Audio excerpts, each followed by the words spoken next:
വർഷമായിട്ട് ഇപ്പോൾ ഞങ്ങളുടെ ഒരു ശീലമാണ് വൈകുന്നേരം ആയാലും ഇങ്ങനെ ആശ്രമ മൈതാനത്തൊന്ന് നടക്കാൻ പോകുക എന്നുള്ളത്. ഇന്ന് പക്ഷേ ഞങ്ങൾ കുറച്ച് ലേറ്റായി പോയി, കുറച്ചധികം. അതുകൊണ്ട് തന്നെ അവിടെ ഇങ്ങനെ വല്ലാത്തൊരു ശൂന്യതയായിരുന്നു, ആരും ഇല്ലായിരുന്നു.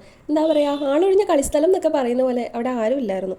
എന്നാലും അവിടെ ഇവിടെയൊക്കെ ആയിട്ട് 1-2 പേരൊക്കെ ഉണ്ടായിരുന്നു, പക്ഷെ എന്നാലും ഒരു ശൂന്യതയായിരുന്നു. പൊതുവെ ഇവിടെ ഇങ്ങനെ നടക്കാൻ വരുന്ന സമയത്ത് ഒരുപാട് ആളുകൾ ഇങ്ങനെ നടക്കുന്നുണ്ടായിരുന്നു. ചിലർ വെയിറ്റ് ലോസിന് വേണ്ടി നടക്കുന്നവരുണ്ട്, വെറുതെ റിലാക്സേഷന് വേണ്ടിയിട്ട് നടക്കുന്നവരുണ്ട്. ഇവിടെ വരുമ്പോൾ മനസ്സിന് നല്ലാത്തൊരു റിലാക്സേഷനാണ്. ഞാൻ കൂടുതൽ ഇവിടെ വരുന്നത് മരങ്ങളുടെയൊക്കെ ഒരു സെൻസസ് എടുക്കാൻ വേണ്ടിയിട്ടാണ്. എന്തോരോ മരങ്ങളാണെന്നറിയോ, ഒരുപാട് വെറൈറ്റി മരങ്ങളുണ്ട്.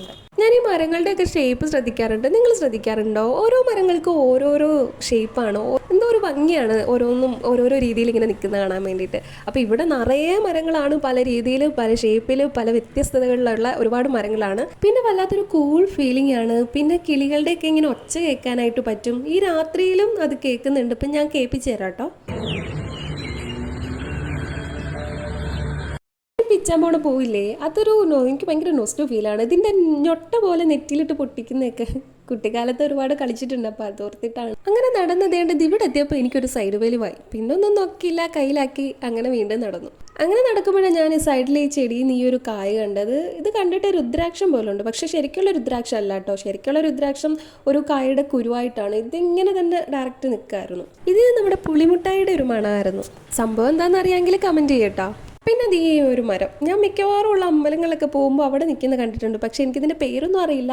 പക്ഷേ ഇതിൻ്റെ പൂവ് കാണാൻ നല്ല രസമുണ്ട്. ചെറിയൊരു റോസ് കളറിൽ ഒരു വലിയ പൂവാണ്. പക്ഷെ ഇപ്പം ഇതിൽ പൂവില്ല, മൊട്ട് മാത്രമേ ഉള്ളൂ. ഇതിന് പൂവ് കാണുമ്പോൾ എനിക്ക് അനാക്കൊണ്ട സെക്കൻഡ് മൂവിയിൽ അവർ തേടിപ്പോകുന്ന ഒരു റെഡ് ഫ്ലവർ ഇല്ലേ, അതുപോലെ തന്നെ ഉണ്ട് കാണാൻ. അതിൻ്റെ അതേ ഒരു ഷേപ്പിൽ തന്നെ ഉണ്ട് പൂവ്. അതിൽ കുറച്ചുകൂടി റെഡ് കളർ ആയിരുന്നെങ്കിൽ അതുപോലെ ഉണ്ടായിരുന്നേനെ. പിന്നെ ഇത് കണ്ടില്ലേ, ഇത് നമ്മൾ വേലിയൊക്കെ കെട്ടുന്ന ശീമക്കൊന്നയുടെ പൂ പോലെ ഉണ്ട്, പക്ഷേ ഇതല്ല.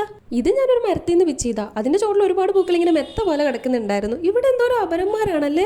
പിന്നെ രാത്രി ആവുമ്പോഴേക്ക് കുറച്ച് പേര് ഇവിടെ തലചായ്ക്കാൻ എത്താറുണ്ട്, ഞാൻ കാണാറുണ്ട് പലപ്പോഴും. പിന്നെ അതെ കൊല്ലംകാരുടെ സ്വന്തം കശുവണ്ടി. ഞാൻ അതിൻ്റെ തളിരല വിച്ച് മണപ്പിക്കാൻ വേണ്ടിയിട്ടാണ് പോണത്. എനിക്കിതിൻ്റെ മണം എന്ന് പറയുമ്പോൾ എൻ്റെ ഭയങ്കര ഒരു ചൈൽഡ്ഹുഡ് മെമ്മറിയാണ് ഓർമ്മ വരുന്നത്. എൻ്റെ വീട്ടിൽ പണ്ട് കശുമാവ് ഉണ്ടായിരുന്നു, അപ്പോൾ അതിൻ്റെ മണ്ടയ്ക്ക് കയറി ഇരുന്നിട്ട് കളിക്കുന്നതും ആ ഒരു ടൈം പീരീഡാണ് ശരിക്കും എനിക്ക് ഓർമ്മ വരുന്നത്. ആ ഒരു ഫീലിന് വേണ്ടി തന്നെയാണ് കാണുമ്പോൾ പിച്ച് മണപ്പിക്കുന്നത്. അപ്പോൾ നമ്മുടെ യാത്ര തുടങ്ങിയിടത്തിന് അവസാനിക്കുകയാണ്. അപ്പോൾ ഇനി അടുത്ത വീഡിയോ കാണാം.